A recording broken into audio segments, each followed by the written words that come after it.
Hello and welcome to Insights. This is Hari Kumar. Prime Minister Narendra Modi is considered to be one of the best orators in politics in Hindi at present. His speeches are a class apart. Remember his speech while inaugurating the development works at Kashi a few years ago, when he invoked Lord Kal Bhairav or goddess Varahi who protect Kashi. His words instilled fear and devotion in the minds of thousands of people who gathered there. The delivery of the speech, his intonations are all perfect. No politician can go beyond that. But when it comes to South, especially Kerala, his speeches lack the verve or they don't throb with the energy they produce in the north. It's not because he speaks in a different language in the south. He speaks in Hindi, especially in Kerala. And even in Tamil Nadu the other day, he spoke in chaste Hindi. But the problem here is his speeches lack or the content has got problems. So this is what at many times takes the sheen away from Narendra Modi's political speeches, and that in fact prevents him from establishing a connect with the local audience. The other day, Narendra Modi visited Kerala and Tamil Nadu. Both meetings marked the end of statewide tour, political campaign tour by presidents of the state units of Kerala BJP, Mr. K. Surendran, and Tamil Nadu state unit, Mr. Annamalai.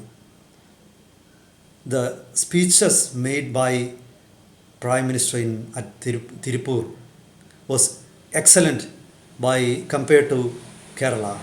But even then, people in some of the commentators, political commentators in Tamil Nadu pointed out that he didn't focus on any political issue or current issue in Tamil Nadu at present. However, his speech in Thiruvananthapuram was in fact a letdown. He made general statements, and when he said about corruption, he failed to drive the idea into the audience there. Remember, he made the speech near government at a ground just behind the government secretariat, the headquarters, where the Chief Minister Pinarayi Vijayan's office is located. There is a statue in front of the government secretariat, and that belongs to a freedom fighter and an administrator, Veluthambi Dalawa. Veluthambi Dalawa is known or his legend is based on his fight against the British as well as his fight against corruption. He was the man who ordered to chop the fingers of corrupt officials. That was how he was known in history. So had the Prime Minister mentioned the name of Veluthambi Dalawa or invoked the legacy of Veluthambi Dalawa, it would have created tremors in Kerala politics. However, the Prime Minister didn't do that. It's not because he wanted to evade the issue of corruption that plagues Government Secretariat Thiruvananthapuram. This is a time when Chief Minister Pinarayi Vijayan is reeling under allegations of corruptions, and his daughter is also involved in a corruption allegation, and he allegedly got a huge sum to the tune of rupees 100 crores in CMRL monthly payment case. And another factor is that, Prime Minister Narendra Modi never targets any individual politician. Perhaps that is beyond his stature. He is the Prime Minister, he is above all regional or local politics. However, Prime Minister invokes social and spiritual symbols. This is one of his USPs. But at Thiruvananthapuram, this was the place where social reformers and spiritual leaders like Chatambi Swami, Srinarayana Guru, Ayyangali, and many more like and many more were born. Thiruvananthapuram is the place where the revolutionary poet of Malayalam, Kumaranasan, was born. Mr. Narendra Modi had Mr. Narendra Modi invoked the names of those legendary spiritual leaders or social reformers or poets, it would have struck a chord with the audience there. However, Mr. Modi didn't mention any name.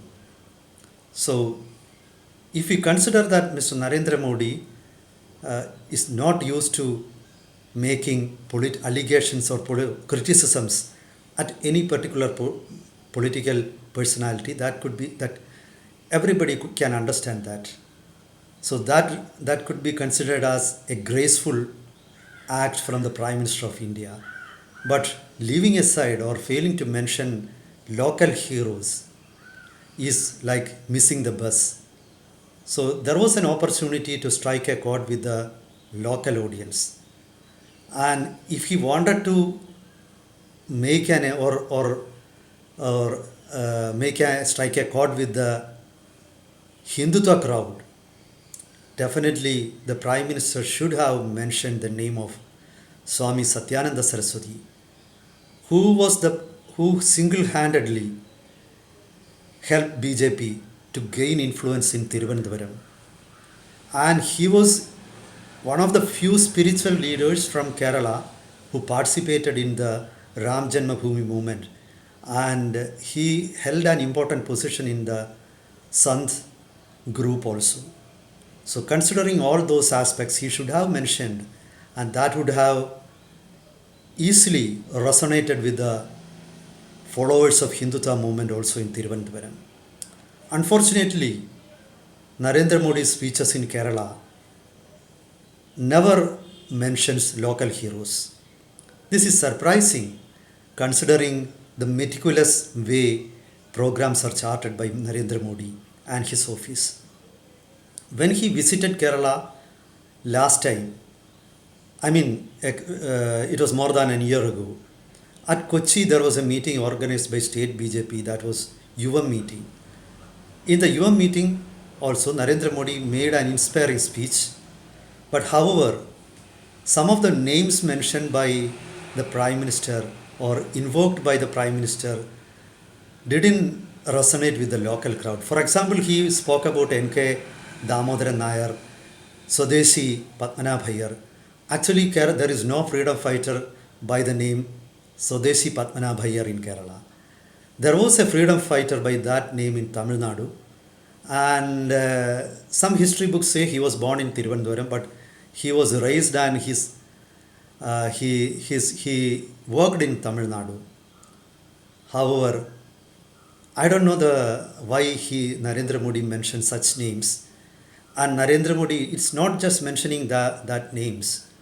He missed the names of people like Pandit Karupan or Swami Chinmayananda or Sahodaran Ayyappan. Swami Chinmayanandan was actually one of the leaders of Hindutva movement in Kerala. He was the man one of the founders of Vishwa Hindu Parishad, and moreover, Swami Chinmayananda was one saint who stressed on harnessing the youth power. So at Yuvam meeting, it would have been highly proper to invoke the name of Swami Chinmayananda. But I don't know why Narendra Modi missed that. The reason is very clear. Actually, his speech writers are not familiar with the geography, legacy, history, and politics of Kerala. These people, they sound like people from some consultancies or agencies who just Google and give some background knowledge to the speech writers of Prime Minister. And but actually that results in a costly miss to BJP. This is an opportunity where you are a person like a man like or a leader like Narendra Modi.